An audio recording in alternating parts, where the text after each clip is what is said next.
All right, guys, no face cam today. We got to get through this pretty quick. I'm pretty behind on the videos, but or no, not really. We're gonna go. We took three, yes, last night, and then we took one the other night. So it's gonna be two separate videos. This one is how I made $9,200. Right here's calendar P&L.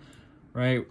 So it says the days Tuesday. I didn't take a trade New York AM today. It just says Wednesday because the second trade that I took was after I don't know why. I don't know why it counts it as Wednesday. I guess because it rolled into Wednesday, so it counts it as a trade that I took on Wednesday. I actually took it around 11:53, somewhere around there. But we're gonna go over everything. So boom, we're gonna do executions, and we showed P&L, right. We're gonna show every execution. I took 2 NQ trades and one gold long. All right, so this first NQ trade this was really just market experience, right? Understanding what it looks like when we're in trending markets and when we want to reverse, right? Because every time somebody sees relative equal lows, they automatically assume we have to go down to continue up, but that's not always the case, especially in last night's trade, right? So end of market, you can see we came and delivered down to this 1 hour fair value gap, right? And then literally the last hour of the market, we literally pumped up and created a new current day high, right? So this just told me we were in very bullish conditions and we did not want to see lower prices, okay?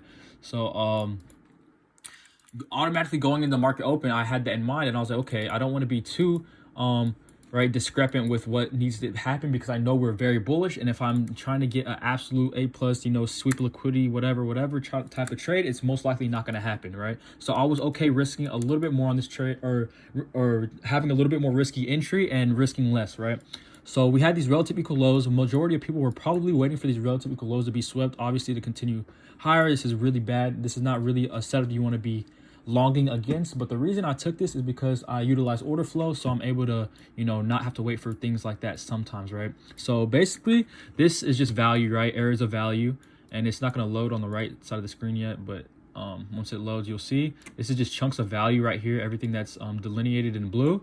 Right, so basically, once these areas of value get tested, there it goes. Yeah, these are just chunks of value right here, right? High volume nodes. So basically, once these areas get tested enough, eventually these areas are gonna break, right? And they're gonna have a breakout to the upside. And usually, like the old me would probably take this failed auction to the upside, retesting the value short right there. But that would just be pattern trading order flow. And you cannot pattern trade order flow. You have to understand, even though a lot of people think order flow is cutthroat, it's not. You have to use like discrepancy behind it. There still has to be a certain level of like discretion. So I just knowing and trading order flow for how long I've been trading, it hasn't been a super long time, but I'm pretty well versed in it. Since we've seeing how we've tested this level so many times, this level was eventually gonna break, and seeing how bullish we were, especially from previous days close, I definitely did not want to be shorting anything up here. I wanted to try to catch a breakout from this level right here, this strong resistant level, this high volume node right here, right? So market opened, right? Market opened. We opened out, and then we stabbed outside of value, and we were just BSing. I was looking at this. I was like, I'm just going to wait for a breakout. I want to see the new 1 hour, and I want to see some momentum out of it, right? So boom, right? New 1 hour opened here. Mind you, we're still inside of value, right? So we're still in value, starting value around this area, right? So new 1 hour opens, right? Boom, opens right here. And then immediately we get that push out of value. We get a small retracement, and then we continue higher, right? This is just very, very bullish momentum, right?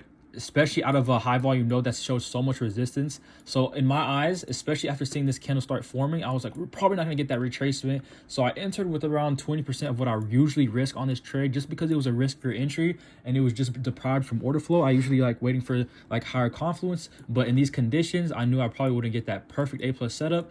So once I started seeing the momentum out of this candle, I entered in a long, and I'll put that execution up right here, right? I entered in a long, and my targets were, or my drawn liquidity at least, was to fill this daily fair value gap, right? This huge daily imbalance right here, this sell side inefficiency, sell side imbalance and the buy side inefficiency, right? This was my initial target. It wasn't my TP, but it was my drawn liquidity, right? Because we have to have things objectives, right? If you want to take a long, there has to be an objective. So that was my objective. I ended up closing the trade around, once we started slowing down, like here. That's when I closed the trade, and I got around a 1 to 10 risk to reward, something like that, right? So that was the first trade that I took on ES right there. And then I'm going to go ahead and show you this trade right here. Why did I take this long? What was so good about it, right? So first of all, we still haven't hit my initial target of that daily fair value gap to fill that daily fair value gap, right? And what ended up happening, we saw a little bit of resistance up here. We turtle swooped this high, right? We had a little bit of buy momentum to the upside, and then we retraced back into this huge, right, hourly fair value gap, right? So obviously, after I see this, I'm like, okay, let me just wait for price action to see what we want to do out of this. Do we want to continue lower to maybe have a steeper retracement to then continue higher, or are we just going to push straight up? I waited about 30 minutes, and within 30 minutes of this candle, it was literally up here, and I was like, wow, like there's no way we're going to retrace lower in my eyes.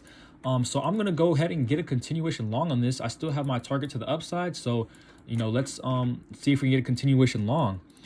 So I waited for a retracement down to this 5-minute fair value gap. We also had these, obviously I don't trade support and resistance, but we just had this area of resistance right here to hold price up, right? So we came into this fair value gap right here. I waited for this 5 minute to flip to the upside. I waited for that 5 minutes to flip to the upside like that.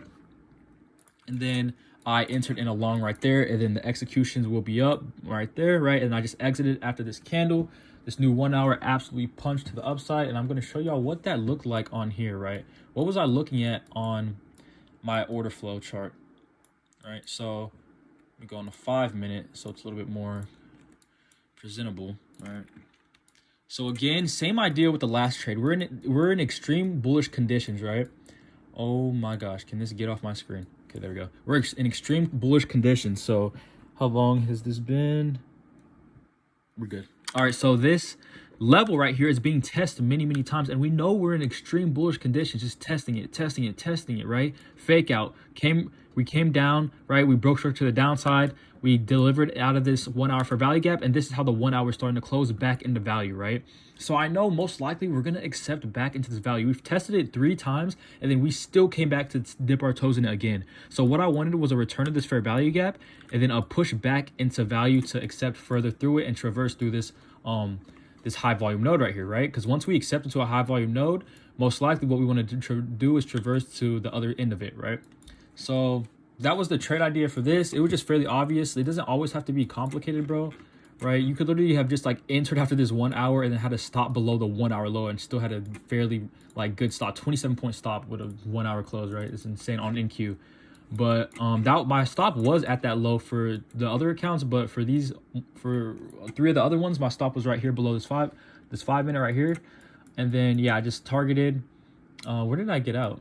I'm not sure when I got out. I believe it was, I don't know, I'll show it on the screen, the execution, but it was something like this, right? I held this thing for a reasonable amount of time, and that was the trade that I took on NASDAQ. Now, what was the gold trade that I took, right? I already have it mapped out. It should be mapped out on here.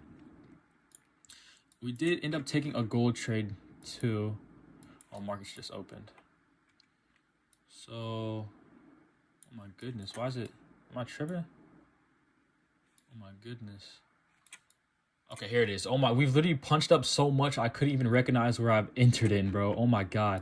All right, so basically I entered off of this 15-minute fair value gap right here. I had this graded like this, right?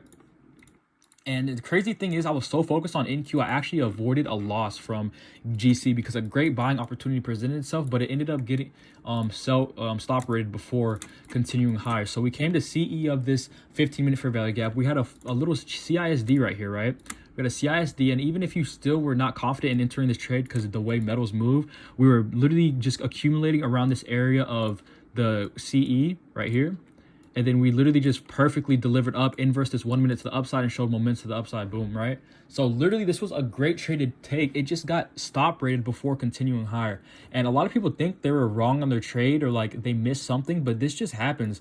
Like price can have a perfect A+ setup and still come back down and take this low again before continuing higher, right? It doesn't mean the trade idea is necessarily invalid. So that's what I was looking at. I opened gold and I was like, hold up, like this great buying opportunity just got, presented. We reswept this low and now we're starting to close back above CE of this 15-minute. If you see how these 15-minute candles started forming, right? 30-minute candles, right? We started respecting CE of it. Let's see what the 1 hour looked like. Yeah, the 1 hour was looking absolutely diabolical, right? Or we were already respecting it on the 1 hour. We were accumulating. We came through. We filled this fair value gap right here. It's huge, like VRI suspension block. Actually, it's a suspension block. We came into it, respected it, pushed out of it, and then we started dancing above CE, right? I don't know if I entered, I believe it may have been, it may have been right here. It may have been right here. I'm gonna put the execution up when I entered, right? I know I was long around CE though. I know I was wrong, definitely long like around here. Stop was like right there, and I just targeted these. I believe it was these highs. I don't have a full picture of the execution, but I believe it was these highs that I initially targeted. Yep, for sure. And then we just continued to push higher, right? And these are just really simple trades. You can see, like, just understanding the condition of the markets, right? If you just look at gold on the 1 hour time frame for the past few months, like, it's just been a hellhole. Like, retrace, but look at these little retrace we've had compared to the buying opportunities, right? There's no reason you should really be looking for short or trying to fade like metals right now, right? It's absolutely just thunder pumping up, pushing. This is how metals are. We're just gonna push one way until eventually we accumulate and then break out again, right? So play the markets, understand market regimes and what type of markets we're currently in, right? Don't be trying to just take a trade because you think it'll work out, right? Do what the market is telling you. So this is what I was seeing, and yeah, that was it. That's how I made $9,200 across 5 accounts. And yeah, perfect execution. I got saved from taking this loss, which is crazy, just because I was not looking at gold at the time. But yeah, this would have been a valid setup to take right here as well. But yeah, amazing trades. Yeah, and that's about it, guys. I hope you enjoyed it. It wasn't too much, just a quick trade recap, like nothing too informational, just to be transparent. Again, I'm not sure if I showed calendar P&L, right? Yep, these were the trades that we took. This is with the money we made across all the accounts. And yeah, I'm gonna go ahead and make this next video, man.